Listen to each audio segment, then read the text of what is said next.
Hello everyone and welcome to let's do it. तो discuss करेंगे आज हम यहाँ पर एचपीएसएससी के पेपर में पूछे गए कुछ इंपॉर्टेंट क्वेश्चंस को। और देखो जितने भी क्वेश्चन हम यहाँ पर डिस्कस करने वाले हैं ये आपके आने वाले एचपीएसएससी के हर एक एग्ज़ाम में आपको काफ़ी ज़्यादा हेल्प करने वाले हैं। इसके अलावा भी अगर आप किसी और एग्ज़ाम की प्रेपरेशन कर रहे हो जिसमें कि जीके सेक्शन से रिलेटेड क्वेश्चन पूछे जा रहे हो तो उसमें ये क्वेश्चन आपके लिए काफ़ी ज़्यादा हेल्पफुल साबित हो जाएंगे। तो चलिए हम स्टार्ट करते हैं यहाँ पर क्वेश्चन नंबर 121 के साथ। तो देखिए क्वेश्चन है, द टोटल नंबर ऑफ तीर्थंकर इन जैनिज्म वॉज, जैन धर्म में कुल कितनी संख्या में तीर्थंकर हुए थे। तो देखिए जैन धर्म में टोटल जो थे 24 तीर्थंकर हुए थे, तो इसीलिए ऑप्शन सी यहाँ पर इस क्वेश्चन का राइट आंसर हो जाएगा। देखिए अगर आपसे पूछ लें कि जैन धर्म के 24वें तीर्थंकर कौन थे, तो वो थे स्वामी महावीर। ठीक है, जैन धर्म के 24वें तीर्थंकर थे। इसके अलावा अगर आपसे पूछ लें कि जैन धर्म के पहले तीर्थंकर कौन थे, तो वो थे ऋषभ देव। ठीक है, सेकंड तीर्थंकर के बारे में अगर आपसे पूछें तो वो थे अजीत नाथ। और थर्ड तीर्थंकर के बारे में अगर आपसे पूछें तो वो थे संभव। और इसके अलावा अगर आपसे पूछ लें 23वें तीर्थंकर के बारे में तो वो कौन थे, वो थे पार्थिव। और 24वें तीर्थंकर के बारे में तो आपको पता है चल ही गया कि वो थे स्वामी महावीर। और देखिए यहाँ से अगर हम बात करें स्वामी महावीर की, तो देखिए स्वामी महावीर जो थे इनका जन्म पूछते हैं तो इनका जन्म हुआ था 540 ईसा पूर्व में, वैशाली में इनका जन्म हुआ था। और इनके पिता का नाम पूछते हैं तो इनके पिता का नाम था सिद्धार्थ और इनकी माता का नाम त्रिशला था और पत्नी का नाम जो था वो था यशोदा। तो देखिए ये पॉइंट आपको ध्यान में रखने हैं, यहाँ से आपके एग्जाम में जो है वो क्वेश्चन बन जाते हैं। नेक्स्ट क्वेश्चन नंबर 122 है, the author of the famous Allahabad प्रशस्ति वॉज, सुप्रसिद्ध इलाहाबाद प्रशस्ति के लेखक कौन थे। तो देखिए इलाहाबाद प्रशस्ति के लेखक जो थे वो थे हरिसेन। ऑप्शन नंबर डी यहाँ पर इस क्वेश्चन का राइट आंसर हो जाएगा। और देखो हरिसेन की अगर हम बात करें तो हरिसेन जो थे ये थे समुद्रगुप्त के दरबारी कवि। और अगर हम समुद्रगुप्त की बात करें तो समुद्रगुप्त से जो है एग्जाम में काफ़ी बार क्वेश्चन बनता है। तो देखो समुद्रगुप्त जो था इसने आर्यावर्त के 9 शासकों और दक्षिणावर्त के 12 शासकों को पराजित किया था। और ये जो समुद्रगुप्त था ये विष्णु का उपासक था, यहाँ से एग्जाम में क्वेश्चन भी बन जाता है। इसकी उपाधियों से रिलेटेड भी क्वेश्चन बन जाते हैं कि इसने कौन कौन सी उपाधियां धारण की थी। तो समुद्रगुप्त जो था इसने पराक्रमांक और अश्वमेधकर्ता की उपाधि धारण की थी। तो देखो ये पॉइंट आपने ध्यान में रखने हैं।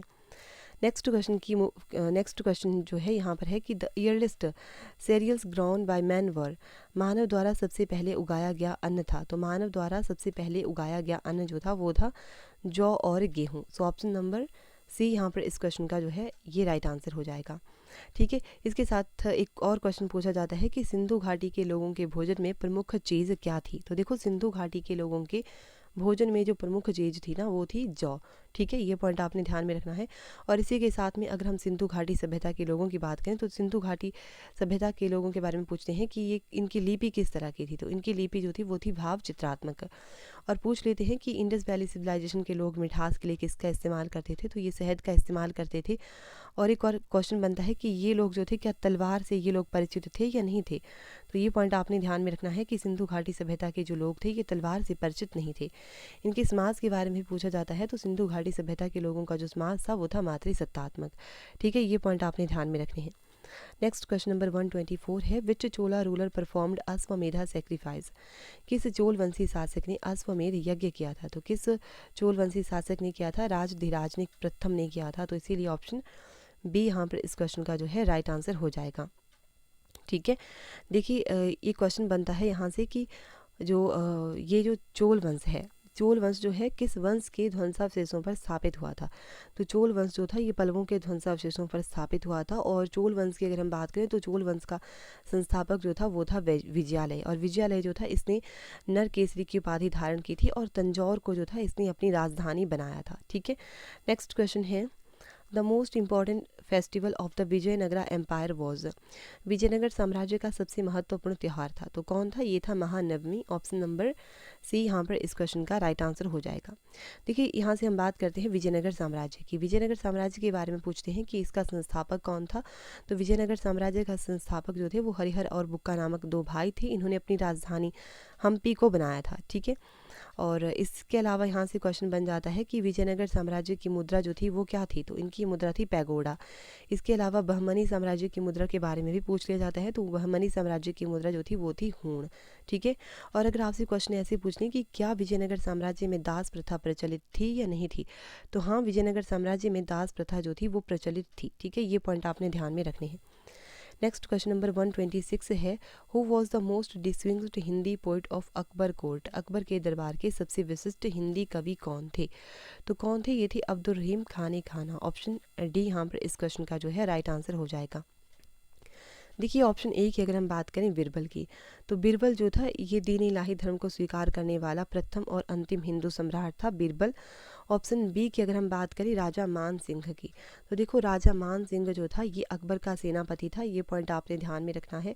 इसी के साथ में ऑप्शन सी की अगर हम बात करें राजा भगवान दास की, तो राजा भगवान दास जो थे कि आमेर के राजा भारमेल के पुत्र थे, और राजा भगवान दास जो था इसको अकबर ने जो था अमीर उल उमरा की उपाधि भी दी थी, तो ये पॉइंट भी आपने ध्यान में रखने हैं।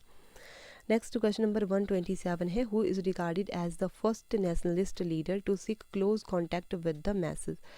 जनता से निकट संबंध की आवश्यकता पर जोर देने वाले प्रथम राष्ट्रवादी नेता कौन माने जाते हैं? तो ये कौन माने जाते हैं? ये माने जाते हैं बाल गंगाधर तिलक। ठीक है, ऑप्शन डी यहाँ पर इस क्वेश्चन का राइट आंसर हो जाएगा। देखिए यहाँ से क्वेश्चन बनता है कि लोक मान्य के नाम से किसे जाना जाता है? तो लोक मान्य के नाम से जो है बाल गंगाधर तिलक को जानते हैं। ठीक है, और यहाँ से एक और क्वेश्चन बनता है कि स्वराज हमारा जन्म सिद्ध अधिकार है, ये नारा किसने दिया था? तो ये इन्होंने ही दिया था, बाल गंगाधर तिलक ने। और होम रूल आंदोलन भी बाल गंगाधर तिलक ने चलाया था 1916 में। इसके अलावा बाल गंगाधर तिलक ने एक बुक भी लिखी है जिसका नाम है गीता रहस्य, जो कि काफ़ी फेमस बुक है। नेक्स्ट क्वेश्चन है यहाँ पर कि the first round table conference was held in London London में पहली गोलमेज कॉन्फ्रेंस संपन्न हुई थी वर्ष? तो लंदन में पहली गोलमेज कॉन्फ्रेंस जो थी ये हुई थी 1930 में। तो ऑप्शन नंबर ए यहाँ पर इस क्वेश्चन का राइट आंसर हो जाएगा।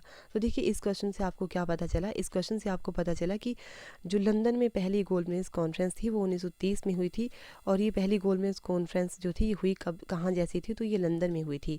इसके अलावा अगर आपसे पूछ लें कि सेकेंड गोलमेज कॉन्फ्रेंस कब जैसे हुई थी, तो वो हुई थी 1931 में।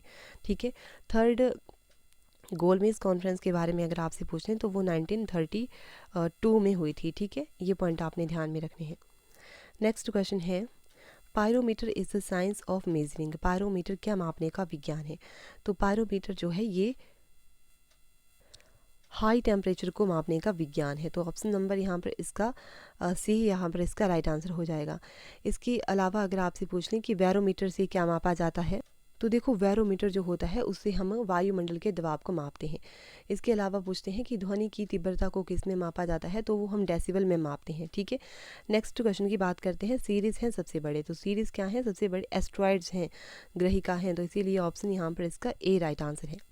नेक्स्ट क्वेश्चन है, देखो नेक्स्ट क्वेश्चन जो है ये है, nylon is classified as. Nylon को वर्गीकृत किया गया है एक, तो नायलॉन जो है इसको क्लासिफाइड किया गया है एक पॉलीएमाइड के रूप में। सो ऑप्शन नंबर सी यहाँ पर इस क्वेश्चन का राइट आंसर हो जाएगा। नेक्स्ट क्वेश्चन है, which colour of light travels through glass with the minimum speed. निम्न में से कौन से रंग का प्रकाश कांच से होकर सबसे कम गति से गुजरता है? तो ये कौन से रंग का प्रकाश है? ये है वॉयलेट कलर का, यानी कि बैंगनी रंग का प्रकाश, जो कि कांच से होकर के सबसे कम गति से गुजरता है। तो देखो ये था आज का हमारा लास्ट क्वेश्चन। आई होप कि आपको वीडियो अच्छी लगी हो। वीडियो अच्छी लगी होगी तो वीडियो को लाइक कर दीजिएगा। इसी तरह की और वीडियोज़ पाना चाहते हो तो चैनल को सब्सक्राइब कर दीजिएगा। बाकी देखो अगर अभी तक आपने हमें टेलीग्राम चैनल के ऊपर ज्वाइन नहीं किया है तो टेलीग्राम चैनल के ऊपर ज्वाइन कर लीजिएगा। वहाँ पर आपको वीडियोज़ की नोटिफिकेशन जो है वो टाइम टू टाइम मिल जाया करेगी। इसके अलावा भी अदर नोटिफिकेशन जो है वो हम वहाँ पर शेयर करते रहते हैं।